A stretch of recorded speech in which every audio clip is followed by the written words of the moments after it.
Hey guys, this is Anita. Welcome back to my channel. Today's video is going to be about top 10 books I read in 2021. I read around 60 books in 2021.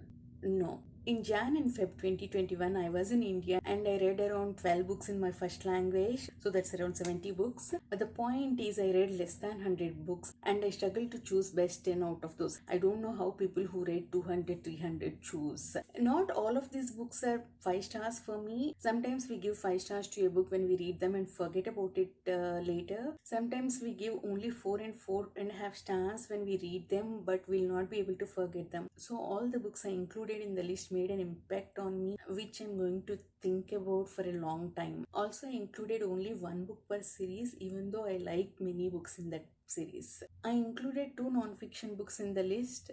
I read only 3 non-fiction in entire 2021, so it doesn't make sense to film a separate video for them. But I'm not ranking these non-fiction books along with other books. I'll talk about them first and then I'll rank the rest of the 8 books. 7 of them are fantasy and 1 is fiction, historical fiction. The first non-fiction book I want to talk about is Becoming by Michelle Obama. I didn't know what I was expecting this book. I wasn't planning on reading this book. I wanted to try a good audiobook. And I know Michelle Obama has a good voice, so I thought to try this. And I'm surprised by how much it grabbed my attention. I did not feel bored at all throughout the book. I enjoyed reading about her childhood and how she faced challenges along the way. And it's also good to learn the reasons behind the initiative she took as First Lady. I'm glad I read this book. I highly recommend the audiobook. And the second non-fiction in my list is In the Dream House by Carmen Maria Machado. This memoir was a difficult but insightful read. In this book, Machado writes the complexities of abuse in same-sex relationships through her own experience. She demands us to face the truths we tend to tolerate and ignore most of the times. The narrative structure of this memoir is different. She cites many articles and court cases related to abuse, and she makes lot of points through footnotes. She talks about the tactics of abusers and how they make victims doubt themselves. We already know many points she makes in this memoir, but the way she delivered is brilliant. I discussed this book with my real life friends while reading it. Chapters are pretty short. Most of them are like 1 or 2 paragraphs. Some of the chapters I read to my real life friends in a video call. We have some quality discussions about this book.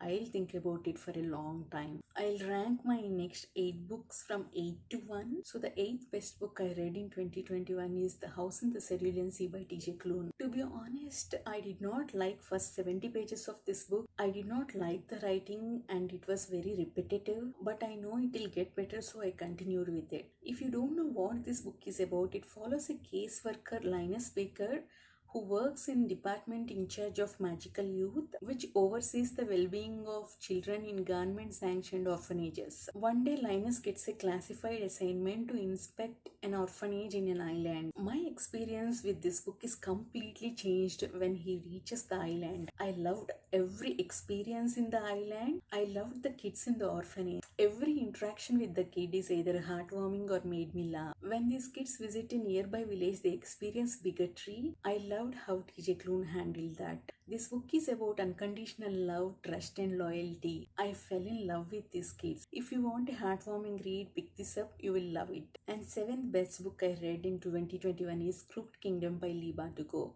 This is book 2 in Six of Crows duology. This is the first series I picked up because of BookTube, so this is always going to be special for me. In book 1, Six of Crows, Cashbreaker is offered money to pull off a heist. He gathers 5 others as his team for this heist. Six of Crows focuses on that, and Crooked Kingdom follows the events of that and in the repercussions they face because of that. This is a multiple POV series. We see everyone's perspective involved in that heist. Characters are funny and brilliant. Character development in this book is very good. I like all of them. I always enjoy stories where characters have to outwit one another.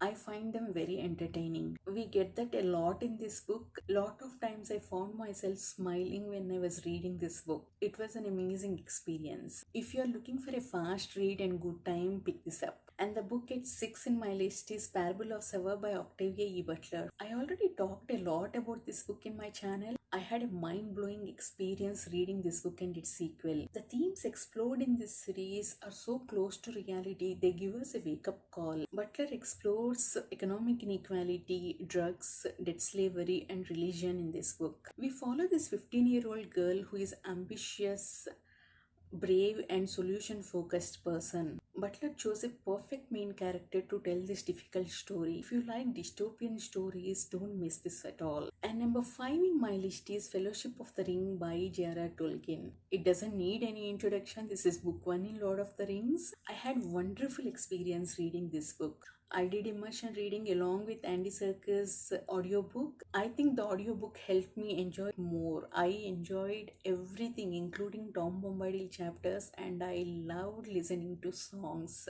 especially Hobbit songs. The highlight in this book for me is setup. How Tolkien showed variation in setup of Shire, Rivendell, Moria, and Lothlorien is brilliant. While reading this book, I understand how important setup can be for a story, how it helps us to go through our emotions after heartbreaking events. I had a lot of fun reading this book, but unfortunately, I did not get to read Two Towers and Return of the King. I'm hoping to read in the first quarter of 2022. And at number 4 in my list is Jade Legacy by Fonda Lee. This is book 3 in Greenmount Saga, and this is my last read in 2021. World building was perfect for me in Jade City, but I had pacing issues in Jade War and Jade Legacy, more in Jade War to be fair. But what takes this book to a different level is characters. Character development is perfect in this book. Character interactions and family dynamics are exceptional. Fonda Lee did a great job of including our real life struggles in this mafia themed series, which make them so relatable. We root for these characters. This series has one of my favorite antagonists. I loved reading about her.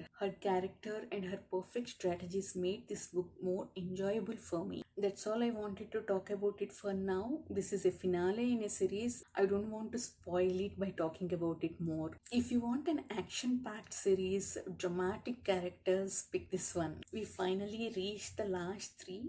If you have been following my channel, you can guess these 3 easily. My third best and second best are interchangeable. Their ranking changes based on the mood I am in when I'm talking about them. So number 3 in my list is Guns of the Dawn by Adrian Tchaikovsky. This is the most entertaining book I have read this year. I was hooked right from the beginning. If you don't know what this is about, it is about a war between 2 neighbor kingdoms, Denland and Luskan. They were friendly kingdoms, but the revolutionaries in Denland assassinates their king and wages war against their neighbor Luskan. Luskan drafts for all men in their kingdom, but it wasn't enough, so it finally drafts for one woman from each family. There comes our main character Emily Marshwick, who goes to war after basic training. I loved Emily. Her character development is amazing throughout the book. She faces many challenges, but she learns and grows from each challenge. I like all secondary characters. They form a small club to gather and talk after battle each day. Those scenes give us time to relax after heavy battle scenes. Setup of this battle is different and adds so much to the plot. Battle scenes are executed very well, and this book has one of the best endings I have ever read. I highly recommend this book. And the second best book I read in 2021 is The Seven Husbands of Evelyn Hugo by Taylor Jenkins Reid. Before reading this book, I heard so many good things and I knew I would like this book, but I wasn't expecting to love this book so much. It deserves every praise coming its way. I fell in love with Evelyn's character. Evelyn Hugo is a popular Hollywood actress who is in her 70s. She agrees to an interview with a magazine on condition that they send an unpopular young reporter, Monique Grant, for the job. Even Monique doesn't know why Evelyn chose her for the interview, but she decides to make the most of the opportunity. Evelyn tells her story to Monique, how she started in Hollywood, her marriages, and the challenges she faced along the way. Through Evelyn's story, author explores many themes like race, sexuality, and misogyny, and she handles them very well. Evelyn is one of the most empowering characters I have read. She is ambitious, brave, manipulative, and human. It is a privilege reading her. I'll cherish this book for a long time. And the best book I read in 2021 is The Price of Spring by Daniel Abraham. This is book 4 in Long Price Quartet series. If I hadn't restricted myself to one book per series, I would have added all 4 in my list. They are that good. This became one of my favorite series. and Daniel Abraham became one of my favorite authors. As the title says, this is about the price we pay for our choices. That's what resonated with me. I always believed we all should face consequences for what we do. That's what this series is about. The price these characters pay for every decision they make from the beginning of the series. The way Daniel Abraham wrapped this up, everything from the beginning, is exceptional. And what he did with characters is brilliant. His exploration of human mind and emotions is so thought provoking. The decisions they have to make are so relatable. We see how each character chooses their path based on the past events in their life, how things could go wrong even though their intentions are good, how people in our lives make us see reason. This series has one of the best characters I ever read, and female characters are phenomenal. Daniel Abraham proved that you can write good female characters even in a patriarchal world. This book is perfect. It's just art in my opinion. It completely moved me. That's all for 2021. Hoping to discover many more good works in 2022. Please like, comment and subscribe. See you in the next video. Bye bye.